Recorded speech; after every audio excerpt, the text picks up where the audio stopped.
Julia, alam kong gustong-gusto mo ang ice cream, kaya magkano mayroon kaming isang lugar kung saan mo gawin ang lahat ng mga ice cream. Hindi mo nais na bisitahin ang ice cream factory na tinatawag na Selecta. Sorbetes, Sorbetes.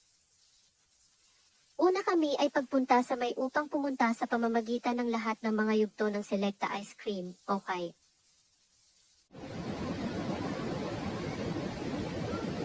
Ingay, ingay, ingay, ingay.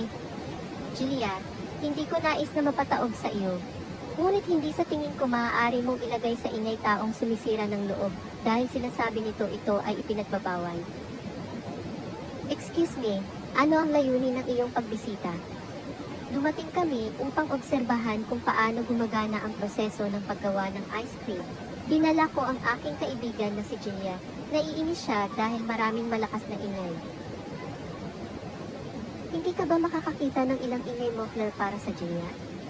Sorry maam, ngunit wala kaming isang ingay damper, at kahit na Julia ay autistic, ang mga bisita ay ipinagbabawal at kung siya ay tulad nito, nangangahulugan ito na maaari siyang umalis dahil ang mga security guard ay darating.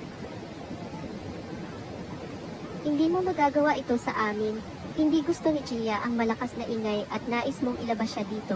Mayroong kakulangan ng kakayahang may access para sa lahat sa pabrika ng sorbetes na ito. Ngunit mayroong isang panuntunan na nagsasabing ang lahat ng mga autistic na tao ay ipinagbabawal na takpan ang kanilang mga tainga kapag naririnig nila ang malakas na ingay, sorbetes, ice cream, ice cream, ice cream. Huminahon sa Julia. Alam kong nais mong makita ang buong proseso. Hihintayin namin na. Dumating ang may-ari at malulutas namin ito. Ano ang nangyayari dito? Ikaw ba ang may-ari ng pabrika ng sorbetes ng Selecta?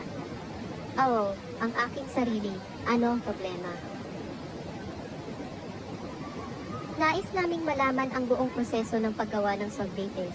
Ngunit ang tanging problema ay ang mga empleyado ay hindi ipaalam sa amin at sinabi nila na ipinagbabawal ni Julia na ilagay ang damper ng ingay.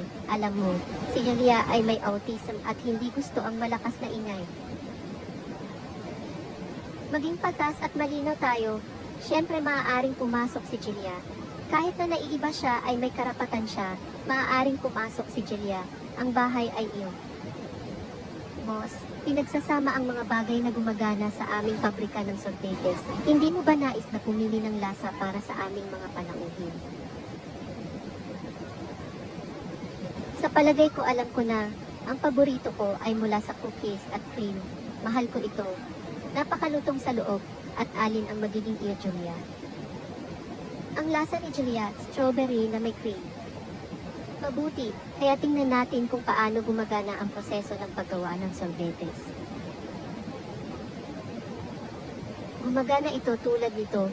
Unang pinagsama ng aming mga empleyado ang lahat ng mga sangkap at pagkatapos ay kumain ng mga itlog, asukal at yelo. Simulang matalo upang madama ang texture ng lasa at pagkatapos ay ilagay ito sa ilang segundo upang mag-freeze. At kailangan pa rin itong idagdag, ngunit ang ilang mga sangkap. Pagkatapos ay ihahalo namin ang mga sangkap at hahalo namin ang sangkap at kami iwan namin ito sa freezer. Sa lalong madaling handa na magsisimula kaming palamutihan ang lahat ng ice cream. Ang lasa ni Julia ay strawberry ice cream na may cream, kaya gagawin natin itong medyo naiba. Maaari ba itong maging isang popsicle? Popsicle, popsicle. Binahan ay nasa 3 garapon ng sorbetes. At pagkatapos ay palamutihan namin ang mga cookies at magdaragdag kami ng mga natuklap upang gawing crispier ang lasa at sa gayon natapos ang proseso. Pagkatapos ay palamutihan namin ang layer ng sorbetes. Maaari kang magdagdag ng isang chocolate syrup at pagkatapos ay tapusin ang sorbetes. Handa na ang paghahati at pagkatapos ay darating ito ng mabilis sa iyong bahay. Ang Julia ay magiging isang popsicle halo-halong may cream at strawberry. Tinawag namin itong isang popsicle na may lasa, na may mixed Nua Selecta.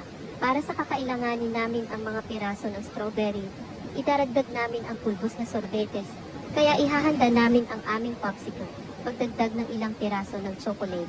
At iyon lang, pagkatapos ay handa na ang iyong Julia popsicle. Maaari mo itong kainin malayang.